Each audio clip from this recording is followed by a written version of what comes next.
Hi guys, my name is Tabitha. Today I'm going to be giving you a really detailed look at this automatic chicken coop door. So I'm going to do an unboxing with you. I'm going to show you installation and even like app setup and all of the different controls and features that it has. So if that's something that you're interested in, definitely keep watching. So you truly get everything that you need in here. You get a really handy user guide, you get a mounting bracket and hardware for your solar panel, and then you've got your actual solar panel, which does come with quite a long cord, so you can easily put it where you need to. A remote, you get hardware for hanging the door, and a USB-C for charging the control panel. And here is how the little door looks. Super sleek, and the control panel is really nice. It does just magnetize to the door, so it's super easy to pop off if you need to charge it or do anything else with it. So here on the detachable control panel, on the bottom, you've got this little flap here that you can open up to access that USB-C port. And right next to that is a little reset button if you need to utilize that. You've got all of your proper connections so you can set up your solar panel. Now this can connect to an app, so I'm going to show you what that looks like and show you what kind of functions you have inside the app as well. Setting up the app is incredibly easy. All you need is the control panel from the door. You can simply turn it on and press the Wi-Fi button until it flashes so that it's in pairing mode, and then download either the TUYA Smart app or the Smart Life app. I am showing this in the TUYA Smart app personally, and all you have to do is go up in the right hand corner where the plus sign is and tell it that you're wanting to add a device, and once you click that, it should pop up for you and you can select it to let it download and do its thing. Once that's complete, you're able to use those functions right there on the app, such as open and close the door. You can turn on the light sensing mode or turn it off. You can set specific open times or closing times for the door and control a few other little settings or functions within the app, whether for the door or just for ease of function within the app. Okay, so right here is the chicken coop that we're going to be installing this on. Now, the opening that this naturally has is too big for the automatic door, so we created a little piece here just to fill in that extra space, and then we're going to get it secured to this. Now you could simply cut an opening into the chicken coop so that the door could fit, but we found this to be the most convenient way for us. So we pre-drilled the holes and got the door secured to the piece of wood and then secured that to the chicken coop. This door is super compact and hardly takes up any space at all, so it's definitely a space saver, which I adore. Next, we prepared the solar panel by attaching the little adjustable bracket that it goes on, and that makes it super convenient for placement. We placed ours on the roof of the chicken coop because that was the best option for us as far as sunlight goes, but you can place it wherever you need to. It does have quite a bit of cord, so you can reach back to the control panel.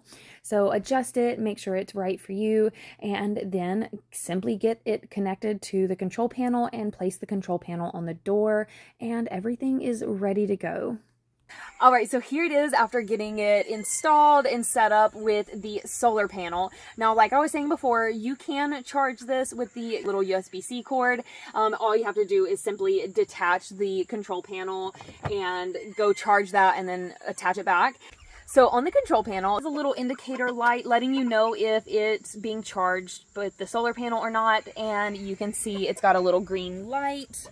And then over beside the large display screen here, you have a simple open and close button. So those are your manual ways to open the doors, but there are other methods to doing that as well, and I'm going to show you those in just a moment. Below that is your set normal time. Whenever you long press this, it will allow you to change the time. Now, when it first arrives, it's in military time. So if you long press this, it will give you the option to switch over to a 12-hour or keep it on a 24-hour time schedule. And then you can utilize the up and down arrows to control the time. And when everything is set up, you can close it out by pressing the set normal time button again. And then on the other side of the display here is the turn on off light sensation. If you turn on the light sensing mode and then it gets dark, the door will close. But then once there's enough light, the door will reopen. Now, if you do set the light sensing mode to on, it will negate the other things that you have set. So if you prefer to have a set open and close time, don't turn the light sensing mode on because it will get rid of it and it will just go by the light. So that is your second option for the door opening and closing. Below that is set open time, and then again your last button is set close time. Those are your third options for opening and closing the doors. To do that, you just long press the open time or close time and then use your up and down arrows to control that. Now, to switch between your hours and minutes, you just give a short press on the option that you're setting. And the final option for opening and closing is with this handy little remote. This just takes a simple little battery here, and this can reach 200 to 300 meters. It has this extension antenna here. So right now the door is open. If you press off, it will go all the way down, do a little test, open halfway again, and then close for good. And then if you press on, it will open. Now, taking a closer look at the control panel here, this display screen will show you your battery life, and then you've got your current time here. You have whether or not you're connected via Wi-Fi. You have the status of your light sensor, whether that's on or off. And if you've got an open and close time set, you can see those there. Everything is extremely user-friendly. Now, this door is on the smaller side. It was definitely smaller than I was expecting. So if you do have larger chickens, this might not be the best fit. They could probably still squeeze through, but these are little bantam chickens here, so they're real little. This is one of the little roosters here, and I mean, he is the perfect size for it. I mean, it's pretty close to the size of my hand, so definitely not a large door, so I would keep that in mind.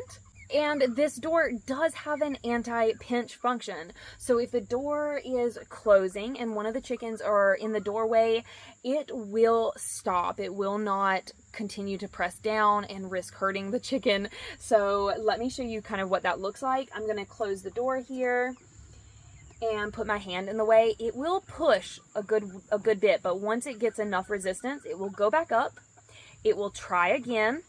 If it gets resistance again, it will lock the door where it's at. But if it senses resistance, goes back up and goes back to test again, and nothing is in its way, it will close the door and stay closed. So if you guys were looking for a way to simplify your routines, caring for your chickens, you know, give them an easier way in and out and protection from predators and what have you, I think this is a really awesome tool, and it's going to give you so much functionality. There's so many different ways that you can control it and use it to your advantage, so I would definitely give this a try.